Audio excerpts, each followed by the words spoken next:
네, 해나경입니다. 오늘도 우리의 구원투수 아이고, 법무사님 네. 나오셨어요. 네, 박지현 법무사입니다. 감사합니다. 어서 오세요. 저희 해나경 패밀리 원장님 방에서 네. 요즘 화두가 되고 있는 것 중에 하나가 네. 미성년자 손님이에요. 네.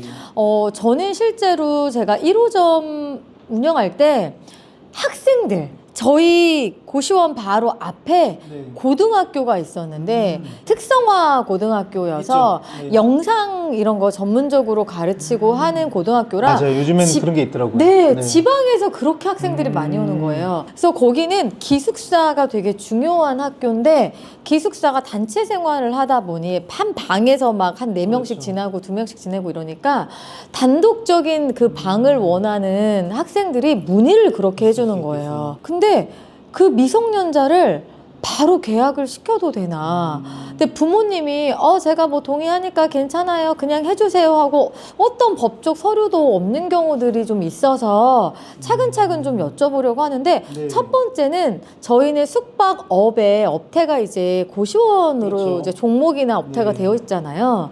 미성년자 손님을 받아도 되나요? 고시원에서?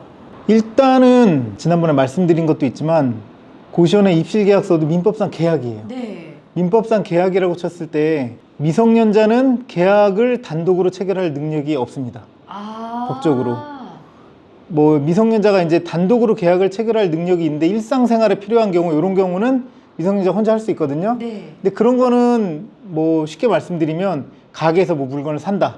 그런 것도 뭐 넓은 범위에서 보면 계약을 체결하는 거기 때문에 그런 것들이 포함되는 거고 입실 계약 같은 경우는 미성년자가 단독으로 할 수 없다고 보셔야 돼요.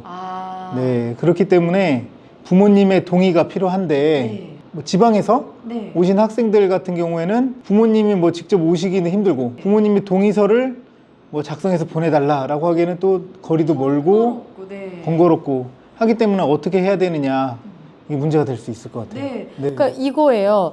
보통은 어떻게 하냐면 이제 어머님들이 먼저 전화를 주세요. 네. 우리 딸 입실 시킬 건데 제가 보호자니까 그냥 제가 지금 입실료 넣어드리면 되죠? 입실 언제 하면 돼요? 그러면서 막 자연스럽게 왕왕왕 하면은 그냥 미성년자가 지금 들어오는 상황인데 하고 나서 사실 우리는 뭐 서류적으로 남는 게 하나도 없는 상황인데 전화에 예를 들어 통화 내역이 있으면 그걸로도 그 동의를 받았다는 게 혹시 가능한지 그 전화 통화랑 하나는 어머님 전화번호가 있잖아요, 저희한테. 그렇죠. 그러니까 어머님이 저희 딸 입실 언제 할게요 이렇게 문자 기록이 남잖아요. 그렇죠. 그것도 동의를 해줬다는 그 증거가 될 수 있는지 그게 좀 궁금하더라고요. 될 수 있죠.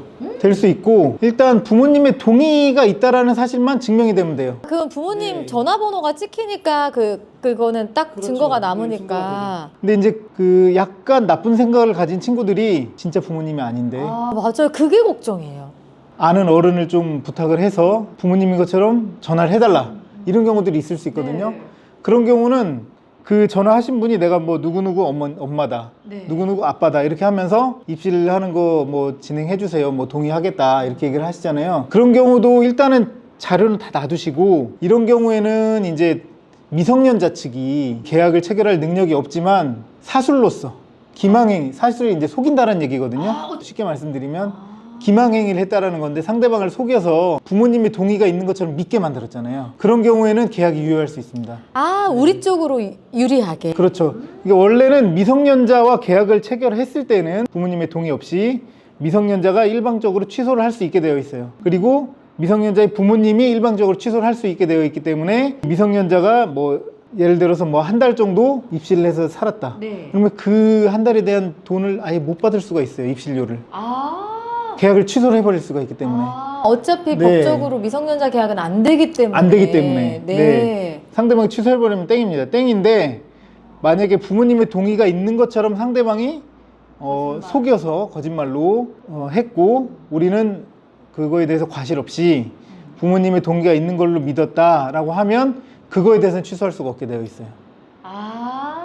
그렇기 때문에 미성년자가 사술을 사용해서 이게 법적인 용어입니다. 네. 사술을 사용해서 이제 부모님의 동의가 있는 것처럼 믿게 했다라고 하면 그건 취소할 수가 없기 때문에 유효한 계약이 될 수 있다라고 이제 말씀드릴 수 있고 그런 경우에는 입실료도 받을 수 있겠죠. 네, 네. 그럴 수 있겠네요. 네. 근데 이제 선불이니까 그렇죠. 그죠? 돌려줄 네. 필요가 없는 거고. 그럼 저기서 궁금한 게 얘가 이제 미성년자인데 나 성인이야 네. 하면서 계약을 한 거예요. 네. 근데 이제 당연히 얼굴이 보는데 딱 봐도 성인 얼굴인 거지. 그런 경우 있어요. 네, 네. 그래서 그 계약을 시켜서 했는데 나중에 보니까 미성년자인 걸 알게 되고 이분이 원장님이 불안한 마음에 야, 너 미성년자니까 나가. 근데 온지 한 3일밖에 안 된 거예요. 네. 선물을 받았는데 네. 반값 50만 원을 받았는데 야, 너 미성년자잖아. 나한테 속였잖아. 나가 하면 이 사람 그러면 내가 돈 주세요. 그러면 나 그러면 나갈게요 했는데 야 이거는 네가 날 속인 거잖아. 그리고 우리는 선불이니까 우린 줄 수 없어. 안 돼 못 줘. 뭐 예를 들어 하면 이거 그렇죠. 안 돌려줘도 돼요? 일단 지금 같은 경우는 미성년자가 계약을 할 수 없다라고 말씀드렸잖아요. 그런데 지금 같은 경우도 일단은 계약하실 때 상대방이 뭐 신분증이나 이걸 확인을 해야 되겠지만 그런 걸 전부 확인을 했는데 확인을 안 하는 원장의 지금 과실이 잘못일지. 과실이 있을 수 있어요. 과실이 있으면은 취소를 미성년자가 할 수 있는 상황이 될 수 있습니다. 그러니까 결론은 돈 못 네. 돌려주는 다 돌려줘야 되는 거네. 그러니까 처음에 입시를 하실 때 지난 시간에도 말씀드렸지만 당사자 본인임을 확인을 확실히 하시고 만약에 미성년자임에도 상대방이 성년자인 것처럼 나한테 얘기를 하고 성년자로 믿을 만한 자료를 가지고 왔다. 뭔가 이제 뭐 서류를 만들어 왔겠죠. 일단 미성년자 같은 경우는 주민등록증도 없을 거고 뭐 어떤 증명할 만한 자료가 없을 거예요. 하지만 뭔가 만들어 왔다. 뭐 주민등록증을 위조를 해왔다. 아니면은 뭐 그 실제 예전에 있었던 사례인데 전역증을 위조해 왔다. 전역증은 뭐 성인인 거 확실하잖아요. 전역증을 지금은 전역증도 전자로 나오기 때문에 위조가 어렵지만 예전에는 코팅한 종이었기 때문에 위조가 가능했어요. 그런 걸 위조해 와서 계약을 체결하는 사람들이 있었거든요. 그런 경우에는 아까 말씀드린 것처럼 미성년자가 사수를 사용했다. 사수를 사용해서 나를 성년자로 믿게 했기 때문에 그런 경우에는 유효한 계약이 될 수 있고 그런 경우에는 똑같이 유효한 계약이기 때문에 입실료를 받고 유효하다라고 주장을 할 수 있는 상황이 됩니다. 하지만 그 계약 당시에 그 원장님께서 본인 확인을 미성년자인지를 확인을 명확히 하지 않은 과실이 있다. 당사자를 확인하지 않은 과실이 있다라고 하면 미성년자 계약을 취소를 할 수 있는 가능성이 있으세요. 네, 그렇기 때문에 입실하실 때 당사자 확인을 좀 확실히 하시는 게 좋다. 꼼꼼히 하셔야 되겠네요. 네. 그럼 일단 우리는 마음을 놓아도 되는 게 보통은 어머님 전화번호는 다 알고 있고 하니까 힘들게 왜냐면 동의서 써달라고 하면 나 계약 안 하고 다른 데서 해. 이제 이럴 수 있어서 우린 그게 겁나는 거거든요. 통화하고 연락처 있고 뭐 하는 거니까 괜찮을 것 같아요. 그래서 미성년자는 이제 그 입시를 동의하에 받아도 되는 건데, 아까 그 말씀 하셨잖아요. 신분증, 주민등록증이 안 나온다, 미성년자. 아직 안 나왔죠. 근데 18세가 되면, 그러니까 고등학교 2학년쯤 되면 3학년인가요? 그러면은 그 주민등록증이 나오잖아요. 고등학교 3학년 때는 나오겠네요. 그죠? 그럼 그 친구들은 성년으로 들어가는 거예요? 미성년으로 들어가는 거예요? 아직은 미성년입니다. 만 19세 이상이기 때문에 그죠. 주민등록증을 보면 나이를 그 생년월일을 보시고 만 19세의 생일이 지났는지를 확인해 보시면 돼요. 그리고 이제 또 하나 더 추가로 말씀드릴 게 미성년자 본인이 방금 같은 상황에서 고3인데 신분증을 가져와서 신분증 본인 확인인 건 확인하고 계약은 썼는데 생년을 명확히 확인을 못 하셨다거나 아니면 계산을 좀 잘못해서 성년이라고 착각을 하고 계약서를 작성하셨다. 근데 미성년자인 상태에서 했잖아요. 근데 그 상태에서 계속 유지가 되다가 미성년자가 본인이 생일이 지나서 만 19세 된 거야. 성년이 됐다. 근데 성년이 돼서 그 미성년자 본인이 계속 거주를 했다. 라고 하면은 그 성년이 된 그 이후에 거주하는 상황에서 미성년자 본인이 추인을 했다. 추인은 또 뭐예요? 추인이라는 게 그 이것도 법적 용어인데 네. 추후에 승인을 했다라는 내용이거든요. 뭐 그렇게 생각하시면 되세요. 추후에 승인을 했기 때문에 그때부터 다시 유효한 법률 행위가 된다라고 보시면 되세요. 그러니까 미성년자 상태에서는 미성년자가 취소를 할 수 있지만 성년이 돼서 계속 거주를 해버렸다라고 하면 추인된 걸로 볼 수 있기 때문에 그때부터는 미성년자가 다시 취소를 할 수 없다. 이제 거의 성인이 된 거죠. 그러니까 상관없다? 그렇죠. 예. 유효한 계약이 된다라고 보시면 되고 제가 또 하나 또 말씀드리고 싶은 거는 미성년자인 걸 모르고 계약을 체결해버렸다. 근데 이제 확인해보니까 미성년자다라는 게 이제 확인이 되실 수 있잖아요. 그때는 어떻게 해야 되느냐.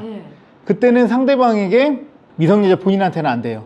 미성년자 본인한테는 안 되고 법정 대리인, 그러니까 부모님한테 미성년자가 이런 계약을 체결했다. 이걸 승인해달라. 네. 그러니까 법적인 용어로 추인이거든요. 추인을 해달라라고 부모님한테 그 청구를 하시면 됩니다. 그걸 거기서 근데 문제는 네. 부모님이 알겠다 그러면은 뭐 인정하겠다, 승낙하겠다라고 이제 추인을 해주시면 좋은데 네. 난 추인 못한다라고 네. 하시면 거기서 계약을 종료시켜서 빨리 그러니까. 취소. 그러니까 취소하겠다라는 의사 표시를 하실 수가 있어요. 그러니까 네. 만약에 미성년자라는 거 발견했다라고 하시면 재빨리 부모님한테 연락을 해서 추인해달라라고 하시는 게 좋고, 추인을 해달라라고 하시는 연락을 했는데 답이 없다, 부모님이 연락이 계속 안 되고 답이 없다라고 하실 수 있거든요. 그런 경우에는 먼저 미성년자 상대방에게 이 계약을 취소하겠다라고 통지를 먼저 하셔도 돼요. 네. 근데 취소를 하게 된 문제는 계약이 취소가 되기 때문에 돌려주셔야 돼요. 그러니까. 입진료 받은 거를. 근데 네. 돈을 돌려주는 건 괜찮아. 오케이. 네. 근데 약간 악의적으로 누가 여기 미성년자 받았어. 신고가 들어갔어. 네. 법적으로 이게 문제가 된 거예요. 예를 들어. 네. 그러면 어떤 감내를 해야 되나요? 그러니까 왜 그런 거죠? 이거 위법을 한 거잖아요. 위법이긴 하지만 이게 형법상 죄가 되진 않아요. 아, 그래요? 네, 미성년자랑 계약 체결했다고 해서 너 뭐 미성년자랑 계약 체결했으니까 고소해서 뭐 징역 몇 년 막 이런 숙박업은 3번 당하면 막 영업정지 있고. 행정 절차상 문제가 될 가능성이 있긴 한데 이게 숙박업으로 들어가잖아요. 네. 그렇기 때문에 미성년자를 뭐 숙박을 시켰다 뭐 이런 식으로 해가지고 행정상 문제가 될 수는 있긴 한데 형사적인 문제는 안 되고 행정 절차상 문제가 된다라고 하면 본인이 그 미성년자라는 거 몰랐다, 선이었다라는 것만 잘 증명을 하시면 될 것 같습니다. 예, 행정 그 처분 거기서 행정 쟁송을 통해서 증명을 하시면 될 것 같고, 그렇기 때문에 입실하실 때 상대방 본인 확인 절차를 명확히 하셔야 된다. 다시 한번 꼭 신분증을 확인합시다, 여러분. 오늘의 결론. 신분증을 꼭 확인합시다. 중요합니다. 예, 그리고 부모님께 뭐 서류 안 받아도 되니까 증거만 좀 남겨놓읍시다. 야, 이거 완전 꿀 정보거든요. 네, 이렇게 해서 오늘도 미성년자, 우리는 저희 원장님들은 방을 하나라도 팔아야 되거든요, 법무사님. 예, 어떻게든 팔아야 됩니다. 그래서 아주 꿀 정보 잘 들었고요. 저희 다음 시간에는 이거 진짜 너무 궁금하실 것 같은데, 악성 댓글 있잖아요. 이거 할 얘기 많거든요. 리뷰 악성으로 달고 많아요. 네. 그거를 어떻게 하면 내가 약간 이제 사건이 터졌을 때 수습을 할지, 아니면 사건이 터질 걸 감안하고 어떤 준비를 좀 해놔야 되는지. 왜 문제 일으킬 것 같은 사람들은 그 딱 오거든요, 촉이. 감이 와요. 그러니까 우리가 올수 준비를 있죠. 좀 할 수는 있거든요. 네네. 그러니까 그 얘기를 좀 한번 네. 물어보도록 하겠습니다. 자, 그럼 오늘 이 시간도 꿀 정보 너무 감사하고요. 우리 법무사님 다음 주에 또 만나요. 네, 다음 주에 만나요.